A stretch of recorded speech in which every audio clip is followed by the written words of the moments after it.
Welcome to OlamNews. Olam means world. The shorish, or the root of Olam, is Helim. Helim means hidden. Olam, the world that we see before our eyes, the physical world, is really only an expression of the true hidden world, which is the spiritual world.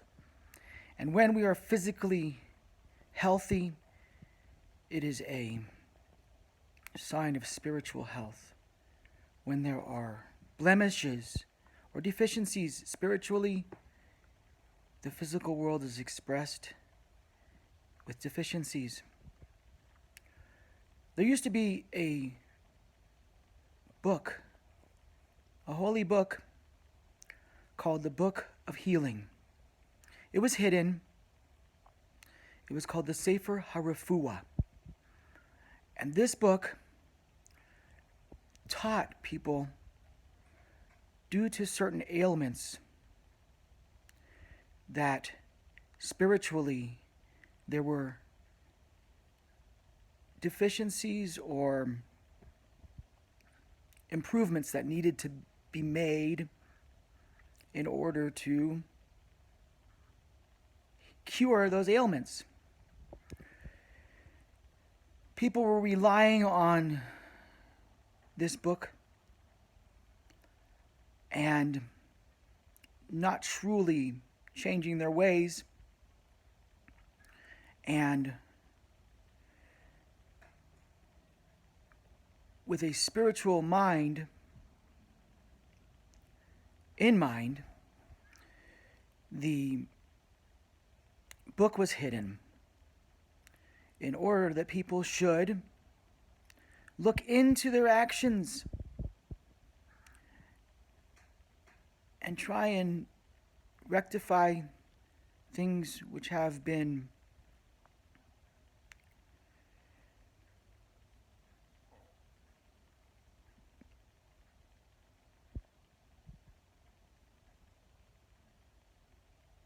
performed inaccurately. And so people, they started looking into their actions again and changing. And as they changed their actions, their physical health improved. We have to look into our actions and see, what can I do differently to make the world better? Because a kind action, giving charity, performing a kind deed for somebody, helping an old person across the street, being respectful of elders, being kind and patient with children, with spouses, with friends. These are spiritual actions that bring blessing to the world, fruits to the world.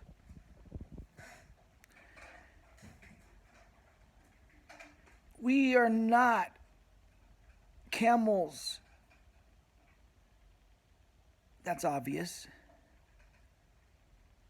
But what a camel does is they will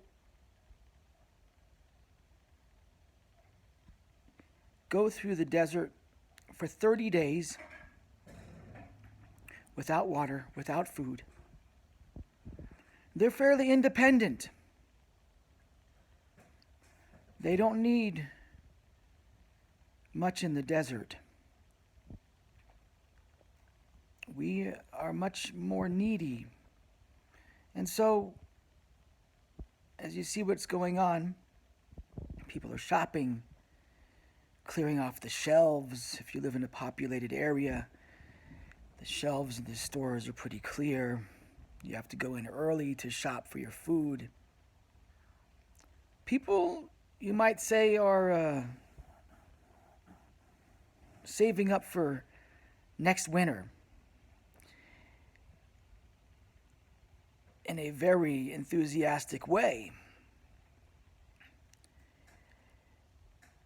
if you happen to be one of those people saving up for next winter, then just to let you know, charity saves people from death, the holy books say. Our sages tell us from thousands of years ago. Charity, tithing, give a tenth, saves a person from the grave.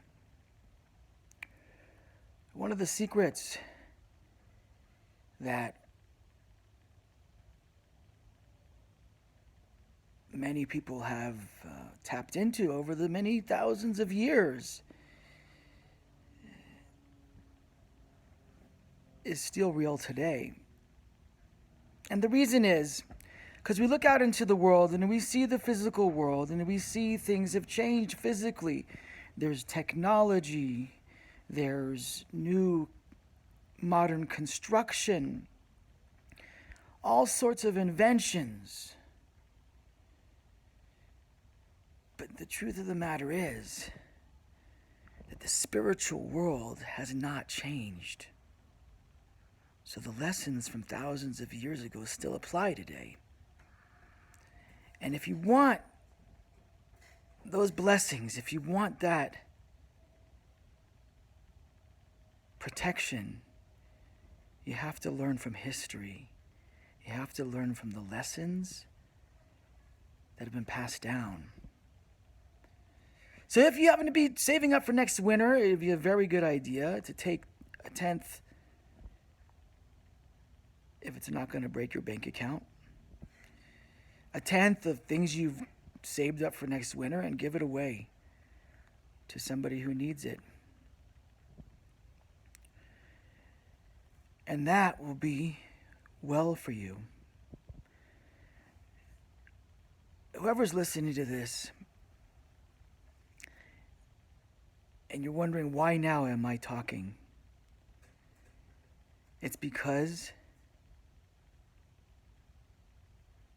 I truly care and am concerned about everyone that has been part of my life. And I want you to be blessed. And I want you to have good things. And I want your families to have good things. So, this is why I'm sharing these things. Today I had the opportunity. I was outside. I was cleaning up the garage. I was home, a day off. Nurses get days off. And I was sorting out the garage, and a couple boys were outside from home from school. And they were playing football out in front of the garage. And I remember those days when I was with my young buddies out on the mud football field, playing mud football. Football in the street.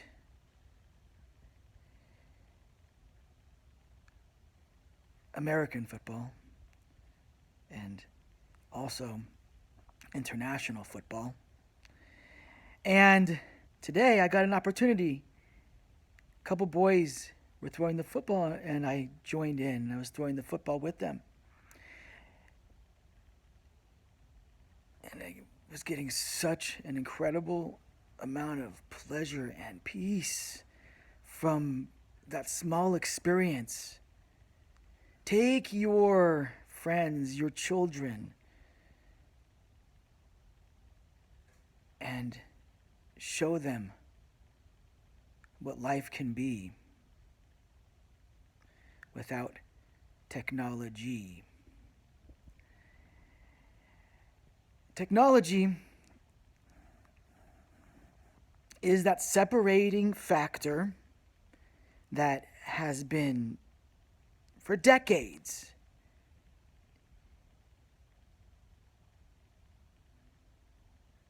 infusing our lives with a totally different lifestyle. I wouldn't say 3 decades, 2 decades at least. And that separation between people prevents people from carrying out the world that was intended, a giving and a receiving world. And as we communicate with each other now, as we're home, and we are together with each other, our skills of communication will once again develop. And you will realize how special it is to be able to communicate properly with those you love. And if you're at home and everyone is introverted into their phone, into the internet, into texting,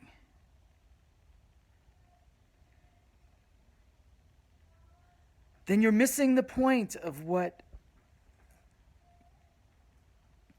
this is about. Drop the technology and pick up